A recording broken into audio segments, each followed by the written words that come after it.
So Catlin Clark is not going to the Olympics. And people are upset because the only reason why she's not going to the Olympics is because she was playing in a championship game. And she wasn't available. So they're like, no, you're not going to go. I was like, But here's a question. Has that ever happened before? Has any male or female been denied the Olympics because they were playing in a championship? Because if the answer is yes, then everybody needs to be quiet about it. But if the answer is no, then people need to change something. I don't watch basketball, men or women. I did watch female basketball a long time ago, and it bored me. It was so clumsy. But I went to a college basketball game, female, and one of the players, I knew she was draining threes all day. I was like, yeah, that's what I'm talking about. So I am entertained by females basketball players if they know what they're doing. You know, they can get to the middle, shake and bake, do a little Kyrie Irving. You know what I'm saying? A little Steph Curry from the outside. Yeah, do it. Because it takes skills to do it. Like Catlin is dropping 30 points a game or whatever the statistic is. Rebounds is crazy. She's in there doing it. Now, there's been, other players who've done well, very well. Lisa Leslie and so on and so forth. But Catlin is out the gate with it. So let's give her props. Still doesn't make me want to watch her. One reason why I don't really watch female basketball players is because they're on a different, they doing stuff that I just don't like, the majority of them. But then you got the ones who are just mad attractive, like that one real tall one with the, man, fine. I actually met some OSU basketball players at a party a long time ago. They were all taller than me, and I just went and I'm 6'2". So I was looking up at all of them, white, black, didn't matter, and they were all just, it's like, what do y'all do? They were like, we play basketball. I was like, man, it was beautiful. I mean, they were thick, they were tall, oh my God. Oh, it was a beautiful sight, beautiful. And what really got me is the party that they were at, you can tell they were there looking for men. And it was like, a grown and sexy type of, atmosphere. Like, yeah, young people go there. I was in my 20s then, but it was like, you're looking for a man. Like, you're not looking for a college dude. You guys are up here. You're looking for somebody who's out of college, working. You're looking for a man. And these were college students. Beautiful. Another thing is the way they dressed. They all had dresses on. All of them. There was not one of them looked, unfeminine. There's one reason why I really don't get into, female basketball. It just, if I'm going to watch some ladies, I want to watch some ladies. I'd rather watch track and field. That's what I like. Some beautiful women in track and field, but I like the sport. So I watch men, women in track and field, Paralympics and stuff like that, because talent is talent.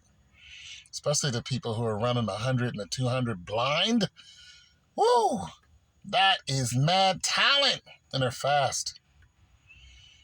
But yeah, Sha'Carri Richardson and Cindy McLaughlin. I mean, they're doing it big. The female track is harder than male's track right now.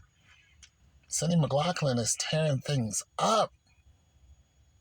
Her and Fem Gabol and Lika Klaver and Kaz Merrick, it's going to be something. That 400 is going to be something. The 400 hurdles is going to be something.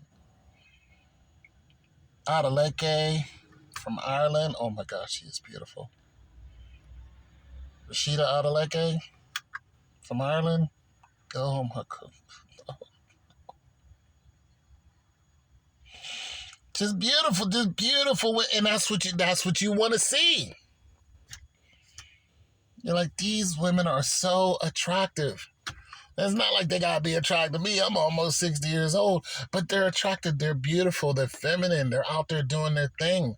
They're strong and all that other good stuff. And you're just like, we know that you represent, what you represent.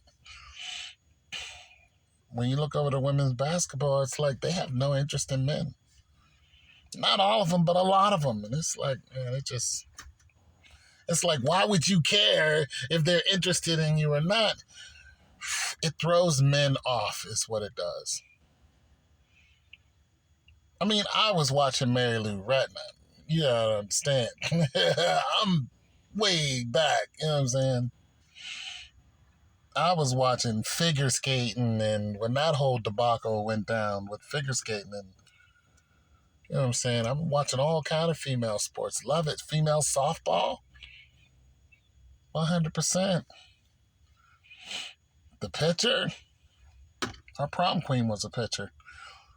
I thought she was just pretty until I saw her pitch, and I was like, damn, look at you. I love athleticism. But when it's dressed up real nice, it's even better. Let's just be real. Let's just be real. I think a lot of these women who are on like First Take and, The Herd and all these other shows, these women on there, I don't want to listen to them. And people defend them. Oh, she does this and does it. I'm like, listen, a lot of those women got those positions because women wanted to break down every barrier that men had. Let's call it what it is. They didn't get on there because they had a particular skill. They got there because everybody wanted to be politically correct. It's just like now every Netflix movie or show that's out, there's a homosexual in it. Because everybody's trying to be political. Come on. Now the women who did earn their spot, big ups to you. You earned your spot. But the women who got in there just because, you have protrusions, let's not lie. Let's not lie. You're there simply because you're a female. That's it. All you did was be born and you're attractive. That's it. That's easy mode. The women who got in there, went to school and, studied that sport and got in there on their laurels, I'm all for it. Them female referees, absolutely. Especially the ones that's played before, 100. The females that are calling sports, you like it. You love it when they played the sport. Like Richards-Ross. Sonia Richards-Ross, who still owns the American record in the 400 sprint. She calls the sprints, and when she gets on there and talks about what she did when she was in the Olympics and when she lost the Olympics to Ahoragu and then came back and beat Christina Ahoragu, when she came back and beat, she talked about her mistakes in the 400. I love it. I'm like, yes, Richards-Ross, do it. Talk about it. I can listen to her talk about that in depth because she lived it. She earned her stripes. She is the America record holder, of course, until Cindy McLaughlin breaks that record, which hasn't happened yet. That just shows you how fast Richards-Ross was and probably still is. Richards-Ross probably still run. But the women who just come out of nowhere and start calling men's NFL games and like, why are you calling a men's NFL game? I just turn it off. I don't want to hear it. If you were a referee and you ref the NFL games, then okay. Because you got insight because you were on the field. You almost got ran over, by Emmitt Smith or something like that. I mean, boom, I'm with you. But if all you did was get put in there just because, you're a woman, I don't want to hear it. If I got to earn my stripes, which I do because I'm a man, I got to earn everything. If I got to earn it, if I got to pay for it and sweat, then damn it, so do you. All this easy mode stuff I'm not with. And it brings me back to Catlin Clark. If you wanted her to be in the Olympics just to put her on easy mode because she's bringing all this attention, now the females are flying private. Now they're all getting paid more. There's millions of people who want to just see Catlin Clark. If you think she should be in the Olympics just because of how many people that you have viewing, I'm not really, no. But if she earned it, if she earned that spot, if she was putting up numbers like nobody else, her defense is like nobody else, she is the best in the world in what she does, then damn it, she is an Olympian. Put her in the game. If I was somebody who watched, I would watch. That's what I want. I want to see the best. That's what the Olympics is made for. It's the best. Is Catlin Clark the best to do it? Is she the best? Let's come on. If she's the best, if she's putting up the best numbers right now, I mean, she won the championship. She lost one and won one. And what about the young lady she played against, LSU and doing all this, John Cena, which John Cena didn't make this. This was made by Tony Yayo. 50 Cent, Tony Yayo, Lord Banks. G-Unit, that's who made it. So yeah, I'm just saying, I'm just rambling, but I'm just saying if Catlin Clark earned it, I'm not going to watch, but put her in the game. And that's it, and that's all. Put her in the game. But if she didn't earn it, she's going to have to sit it out until she earns it. And that's the way it is. That's the way it is. If people are still watching her now, then they're still going to watch her then. She'll probably have some commercials. She probably got a shoe deal.